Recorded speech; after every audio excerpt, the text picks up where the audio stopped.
નમસ્કાર મિત્રો, સ્વાગત છે આપ સૌનો અમારી યુટ્યુબ ચેનલમાં। તો મિત્રો, હાલની આપણે વાત કરીએ તો 9 થી 14 તારીખ દરમિયાન રાજ્યના અલગ અલગ ભાગોની અંદર યલો એલર્ટ જાહેર, તેમજ આ વિસ્તારોની અંદર ડિગ્રીમાં 40 તાપમાન 40 ડિગ્રી પહોંચવાની શક્યતા। તો મિત્રો, વિડીયો ગમે તો વિડીયોને લાઇક કરો, શેર કરો, કોમેન્ટ કરો અને ચેનલમાં નવા હોય તો ચેનલને સબસ્ક્રાઇબ પણ જરૂરથી કરજો।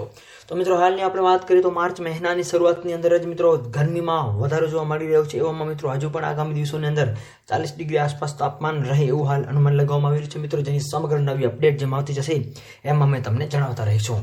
આ સાથે સાથે હવામાનની સૌથી મોટી આગાહી અનુસાર બંગાળની ખાડીની અંદર પણ એક નવી સિસ્ટમ, નવી પ્રણાલી પણ જોવા મળી રહી છે અને જેની અસરના ભાગરૂપે પણ આજના અલગ અલગ ભાગોની અંદર અને દરિયાકાંઠાના વિસ્તારોની અંદર અમુક અંશે વાતાવરણમાં બદલાવ થવાની શક્યતાઓ રહેલી છે।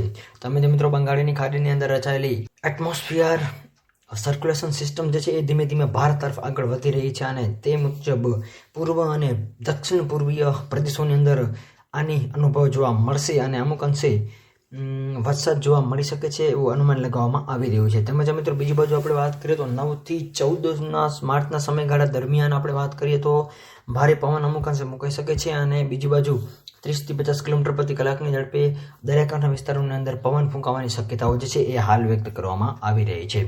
આ સાથે સાથે ગુજરાતના અલગ અલગ વિસ્તારોની આપણે વાત કરીએ તો તાપમાનમાં વધારો થવાની શક્યતાઓ રહેલી છે। તેમજ મિત્રો, 2 થી 3 દિવસની આપણે વાત કરીએ તો સૌરાષ્ટ્ર કચ્છ તેમજ અલગ અલગ ભાગોની અંદર 2 થી 3 ડિગ્રી તાપમાન વધવાની શક્યતાઓ જે છે એ પણ હાલ વ્યક્ત કરવામાં આવી રહી છે। આ સાથે સાથે સૌરાષ્ટ્ર કચ્છના જિલ્લાઓ તેમજ અમરેલી, રાજકોટ, સુરેન્દ્રનગર, ભાવનગર, બોટાદ અને કચ્છના અલગ અલગ ભાગોની અંદર ગરમીનું મોજું વધારે ફરી વળ્યું હોય એવું હાલ અનુમાન લગાવવામાં પણ આવી રહ્યું છે, એટલે કે ગરમીમાં વધારો જોવા મળ્યો હતો। તો મિત્રો, વિડીયો ગમે તો વિડીયોને લાઇક કરો, શેર કરો, કોમેન્ટ કરો અને મિત્રો ચેનલમાં નવા હોય તો ચેનલને સબસ્ક્રાઇબ પણ જરૂરથી કરજો। તો મિત્રો, આપ સૌનો ખૂબ ખૂબ આભાર।